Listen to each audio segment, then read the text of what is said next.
Salut, c'est Pascal de la chaîne e-commerce et web design sur Shopify. Aujourd'hui, je vais te présenter un tutoriel pour ajouter les icônes au niveau des menus juste ici. Donc, ce qui a motivé la création de cette vidéo, c'est la récente ajout de cette fonctionnalité qui te permet d'ajouter un header band dynamique et on va pas se mentir, l'un des éléments les plus intéressants de cette fonctionnalité, c'est la possibilité d'ajouter des icônes et donc de faire passer des messages de manière plus efficace que si ça avait été via une interface d'header band statique. Donc aujourd'hui, je vais te montrer comment faire un équivalent comme ceci au niveau du menu. Donc reste bien jusqu'à la fin parce que à la suite de cette étude de cas, je te transmettrai comme d'habitude les ressources des fichiers et donc de l'étude de cas que je vais te présenter tout de suite. Ok, c'est parti. Donc déjà, il faut savoir une chose, c'est que là, cette méthode, elle va marcher à la fois sur les éléments du méga menu de Fastlane que j'ai utilisé juste ici. Là, tu vois, il y a 5 éléments et je les ai à chaque fois nommés via le méga menu de Fastlane. Mais il faut savoir que si tu avais utilisé un menu de collection classique via les menus de Shopify, et ben ça aurait marché également. Là, ici, je me suis servi des menus de Shopify pour gérer ce sous-menu là et donc je te montrerai les deux méthodes l'une après l'autre, même si en fait le process est exactement le même, c'est juste l'endroit où tu ajoutes le code qui est différent. Donc ici, comme tu le vois, voici le rendu. Là, j'ai ajouté à chaque fois des icônes avant le texte. Donc là, les icônes, on va se servir de Font Awesome Icons. C'est une bibliothèque d'icônes dont je t'ai déjà parlé plusieurs fois, notamment pour ajouter dans tes descriptions produits. Là, à l'époque, avant qu'il y ait Sales Sniper qui puisse automatiser tout ça, on gérait ça avec Font Awesome. Et idem ici, même si aujourd'hui Fastlane a de plus en plus automatisé ça, sache qu'avec du HTML, tu peux finalement insérer n'importe quelle font awesome avec n'importe quelle couleur et avoir un petit peu plus de personnalisation. Donc voilà, cette bibliothèque, retiens bien l'URL, elle est super intéressante et je te conseille de faire un petit tour pour apporter toujours plus de customisation à ta boutique. Donc là ici, on voit qu'il y a du coup à ta disposition une bonne centaine, si ce n'est plus, d'icônes. Et là, l'idée, ça va être donc de rechercher les icônes qui nous vont bien en fonction de ce qu'on veut écrire. Donc là, à chaque fois, bon, tu vois, on a une page aide, on a une page avis client. Par exemple, je peux chercher quelques mots-clés, par exemple star, et du coup, je vais immédiatement repérer certains mots-clés. Voilà, star, donc là, c'est une icône qui me plaît bien. Et comme c'est celle que j'ai ajoutée, je vais te montrer comment on fait tout de suite. Donc là, je clique sur star. Et là, en fait, tout simplement, il va me donner la ligne de code HTML que j'ai besoin d'écrire pour qu'elle soit prise en compte. Donc là, en fait, à partir de là, des fois, c'est nécessaire d'ajouter via une ligne de code la bibliothèque des Font Awesome, mais j'ai l'impression que de toute façon, maintenant, elle est préajoutée. En tout cas, elle est dans le thème Fastlane. Donc finalement, tu n'as plus qu'à te préoccuper de cette simple ligne de code. Et finalement, à partir de là, c'est tout simple, c'est ce qu'elle va afficher. Donc, grosso modo, c'est un simple élément HTML avec une balise ouvrante I, une balise fermante I, comme icône du coup, et du coup il y a une classe, et c'est dans cette classe qu'on va retrouver le dénominateur star qui du coup dénomine l'icône en question. Après ça, c'est un petit élément que tu dois écrire en plus, il n'a pas spécialement d'importance pour ta compréhension, mais voilà, du coup à chaque fois qu'il y a un élément qui te plaît bien, il va te suffire de le copier-coller. Et du coup en fait, comment donc je vais ajouter cette icône juste avant, par exemple avis client?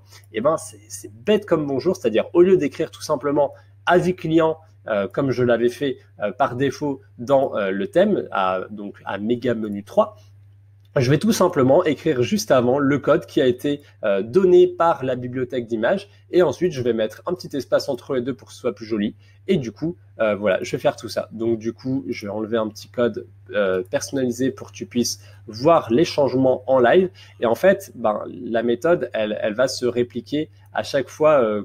Ça va être exactement la même chose à chaque fois. Tu vas à chaque fois trouver une icône qui te plaît et donc l'ajouter suivant ta préférence personnelle. Donc là, voilà, je vais enlever le petit code personnalisé qui permettait de bloquer les éléments. En tout cas, tu vois qu'à chaque fois, dans méga menu 1, 2, 3, etc., à chaque fois, j'ai ajouté ce code. En fait, ce qu'il faut bien comprendre, je t'en ai parlé plusieurs fois dans cette vidéo, mais à chaque fois, ces éléments ici, ce sont pas juste des éléments texte, ce sont des éléments HTML. C'est vrai que tous les thèmes ne prennent pas ça en compte, mais c'est encore une fois un des atouts du thème Fastlane de pouvoir permettre d'insérer du contenu HTML et donc d'avoir une personnalisation aux petits oignons. Donc là, voilà, en tout cas, tu vois qu'à chaque fois, j'ai ajouté ici un globe, ici un petit tag pour le catalogue, les icônes, etc. Là, donc, je vais te présenter aussi comment j'ai fait les sous-icônes. Une petite remarque, par exemple, sur les sous-icônes. Là, tu vois, au début, j'avais essayé de faire des icônes qui étaient vraiment plus liées au téléphone mobile, aux écrans d'ordinateur. Mais tu vois ici que ce sont des icônes plutôt vides et du coup, le rendu n'est pas super intéressant. D'autant plus que là, clairement, on n'est pas dans les mêmes dimensions. Donc, c'est pour ça que j'ai préféré jouer avec des icônes plutôt pleines et des icônes relativement carrées pour qu'il y ait une certaine homogénéité à travers les icônes de ton site. Donc là, voilà, comme ça, tu peux le voir. Et donc, je te présente tout de suite comment j'ai fait pour les ajouter juste ici. Donc là, en fait, je me suis servi de la création d'un menu via les navigations de Shopify pour ensuite, dans Méga Menu 2, j'ai ensuite créé, j'ai dit qu'il y avait un simple menu déroulant, contrairement aux autres éléments, je n'en ai pas mis. Et du coup, là, après, j'ai inséré juste ici ce fameux menu déroulant, Méga Menu Collection, qui fait donc appel à ce fameux méga menu. Et donc là, ici, bon, c'est à chaque fois, hein, tu ajoutes un menu, une collection, etc. Et donc là, tu as un nom. Et là, à chaque fois, j'ai fait exactement la même méthode que précédemment. C'est-à-dire que là, comme tu le vois, j'ai repris à chaque fois les éléments HTML qui m'ont été communiqués par le site Font Awesome et je les ai tout simplement copié-collé. J'ai à nouveau ajouté un espace et puis voilà. Comme tu le vois, à chaque fois, on voit avec ce petit nom ici, qu'est-ce que finalement, à quoi ressemble l'icône. Là, on voit que c'est une maison, là, un enfant, là, un feu, un téléphone, Windows. Donc, tu vois, à chaque fois, c'est que cet élément qui change. Après, tout le reste, c'est facile. Donc, en fait, après, quand tu as l'habitude, tu n'as pas besoin à chaque fois de cliquer pour demander le code. En fait, le mot-clé, entre guillemets, il est juste ici. Donc, tu as juste à le remplacer et puis tu as tout à chaque fois. Voilà. Donc, maintenant, je t'ai montré cette méthode pour que ce soit pour le méga menu ou pour les menus classiques et donc pour la possibilité d'ajouter des sous-menus. Donc voilà, ça c'est une méthode qui fonctionne très bien. Tu peux donc à nouveau l'utiliser aussi pour des méga menus du thème Fastlane qu'on n'a pas abordé ici, mais c'est exactement la même méthode du moment que pour ces méga menus, tu vas ajouter un menu qui est juste comme les menus qu'on a ajoutés juste précédemment avec celui-là, ce sera exactement la même chose et tu peux finalement ajouter tout ce que tu veux.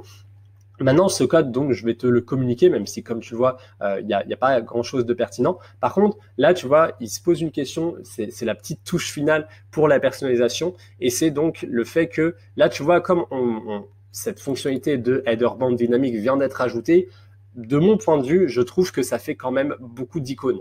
C'est-à-dire là, voilà, on a à la fois des icônes ici qui en plus défilent et après on a un nouveau niveau d'icônes. Et j'ai envie de dire, le web design c'est toujours intéressant pour apporter de la personnalisation, mais les icônes c'est fait pour justement mettre un focus visuel. Et là, quand finalement on commence à mettre des icônes de partout, finalement il y a plus de contraste entre les éléments qui sont importants et les éléments qui ne le sont pas. Et du coup, tu finis par finalement briser ce contraste et du coup tu finis par tu cherchais à faire un certain effet et du coup tu vas tomber dans l'effet inverse par l'excès et du coup c'est pile poil ce qu'on ne cherche pas. C'est des commentaires qui se retrouvent à chaque fois. Quand je t'ai parlé de CSS de HTML, c'est vrai qu'on a un petit peu un super pouvoir, on a envie de l'appliquer partout, mais le but c'est d'avoir de la jugeote et de l'appliquer là où c'est pertinent. Du coup là, ce que je vais te montrer, ça va être un petit code CSS qui va te permettre en fait de cacher ces icônes sur le menu pour le bureau. Et en fait, je vais les garder pour le mobile, puisque tu vois, sur mobile, ça s'affiche comme ça. Et finalement, ça ne me gêne pas du tout sur mobile. Je trouve que c'est très intéressant de garder ces icônes sur mobile, même si là, sur desktop, il y a deux méthodes de faire. C'est soit, finalement, je supprime cette header band dynamique avec les icônes et je repasse à un modèle plus classique comme il se voyait avant, soit si je fais le choix de la conserver, et ben dans ce cas, je préfère cacher le menu. Et du coup, ce code, c'est le code que j'ai donc déjà pré-intégré et du coup, je vais te le montrer. Donc là, je vais juste enlever les petits guillemets de commentaires pour qu'ils se réactivent.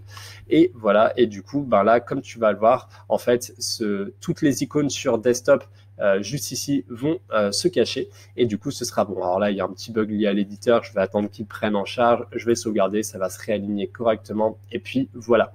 Donc le code, en attendant que ça charge, je te le présente. Donc le code c'est ça. Donc j'ai nommé le petit commentaire icône menu caché sur desktop.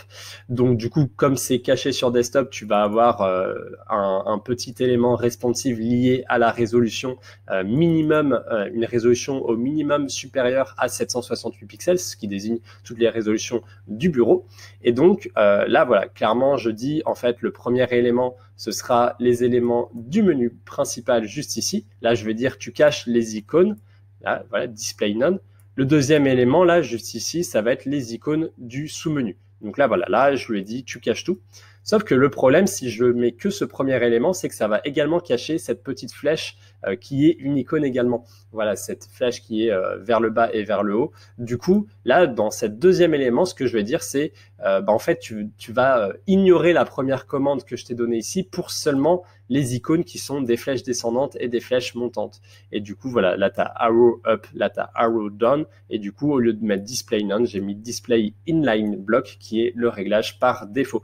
Du coup, une fois que donc tu as ajouté cet élément, ça te remet un rendu finalement qui n'a pas changé en desktop. Par contre, sur mobile, tu as donc maintenant les icônes et ça peut être une navigation un petit peu plus intéressante sur mobile puisque on le sait, c'est toujours voilà, sur mobile, on veut toujours être un petit peu plus cash et on veut guider l'utilisateur au maximum.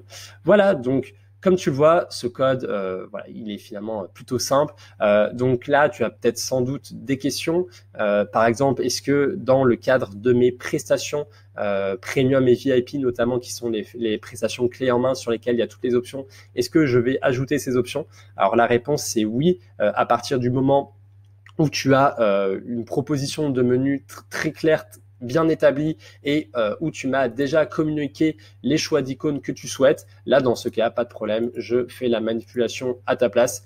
Voilà. Sinon après, encore une fois, c'est un petit peu une poudre aux yeux, j'ai pas envie que ce soit une fonctionnalité qui soit par défaut, mais comme tu le vois, on peut faire des choses très intéressantes en à peine 10 minutes, voire moins. Là, tu vois, je t'ai mis le temps de l'expliquer, mais sinon, c'est tout bon. Donc voilà, en tout cas, je t'invite toujours, comme d'habitude, à réfléchir à chaque fois aux éléments nouveaux que tu peux ajouter sur ta boutique. Tu vois que finalement, on peut toujours sortir des sentiers battus et proposer des éléments intéressants. Là, idem, tu vois, par exemple, sur la header band, j'ai fait le choix, par exemple, d'afficher 6 éléments parce que ça permettait, comme on avait 3 éléments ici et un menu clignotant ici, ça me paraissait plus intéressant d'en mettre 6 au lieu de 4 par défaut, ce qui a été présenté. Voilà, il y a toujours des moyens de se différencier, réfléchis à ton marketing et ça se passera bien. Donc ce code, comme je te le disais, tu vas pouvoir le télécharger. Il te suffira donc, comme d'habitude, tu auras les liens en description, ça va rediriger vers le Messenger de ma page Facebook. Donc tu écriras le code icône ICON majuscule et à partir de là, tu pourras télécharger ce document. Donc comme tu le vois dans ce document, je t'ai réécrit exactement ce qu'il y avait ici. Donc je t'ai inséré le code si tu souhaites du coup dissimuler ces icônes sur le bureau. Et donc, je t'ai montré du coup à chaque fois où placer les éléments. Donc là, je t'ai parlé du menu principal. Donc, je te montre à placer dans le méga menu X. Donc, c'est-à-dire dans chacun des méga menus ici, tu ajoutes donc le code dans menu texte. Voilà, c'est ce que je t'ai montré juste ici. Et du coup, pour le sous-menu, je l'ai généré via la navigation classique de Shopify. Donc, je t'ai dit dans Online Store, puis navigation, tu crées un sous-menu et à partir de là, c'est juste une fois que tu as bien mis le lien, tu mets maison, et ben là après tu rajoutes l'élément HTML juste ici. Et puis bah voilà, à partir de là, c'est tout. Donc voilà, ben j'espère qu'en tout cas cette nouvelle étude de cas t'aura plu. J'espère que tu la mettras à contribution et qu'elle t'apportera de la valeur. Si c'est le cas, en tout cas, n'hésite pas à mettre un like sous la vidéo, un petit commentaire, ça me fait toujours plaisir, ça me permet d'augmenter en visibilité et de toucher toujours plus de monde. Et bien évidemment, comme tu le vois, bah, plus la chaîne perdure, plus après ça m'encourage à te proposer de nouvelles études de cas et à continuer dans cette voie. Un dernier mot pour la fin, si tu ne le sais peut-être pas, mais j'écris régulièrement un bulletin sous forme papier que je t'envoie chez toi tous les 3 mois. Donc ce bulletin papier, il s'appelle l'accélérateur. C'est un numéro voilà que tu peux le recevoir tous les 3 mois. Et si pour une raison ou une autre il ne te plaît pas, tu peux te désabonner quand tu le souhaites en te désabonnant via le lien juste ici. Donc tu peux commander un numéro à chaque fois par trimestre ou directement régler un numéro à l'année. Et du coup, le premier numéro est à moins 50%. Donc il est à 17 € au lieu de 37 €. Donc si tu souhaites tester l'accélérateur, et ben c'est le moment. Là, j'ai terminé la rédaction de l'accélérateur numéro 6. Je vais l'envoyer dès lundi aux abonnés actifs. Donc si tu veux pas le louper, et ben abonne-toi dès maintenant. Par ailleurs, j'avais offert l'accélérateur numéro 5 lors de la période du coronavirus, puisqu'il m'était difficile de l'envoyer. Donc si tu souhaites le découvrir, tu peux le faire en cliquant sur ce bouton. Ça te permet de voir un aperçu du contenu et de tout ce qu'il y a en ce moment. Voilà, donc j'espère que cette petite annonce t'aura plu. Si tu es intéressé, n'hésite pas à faire un tour et à passer un essai. C'était Pascal de la chaîne e-commerce et web design sur Shopify. À la semaine prochaine pour de nouvelles vidéos. Salut!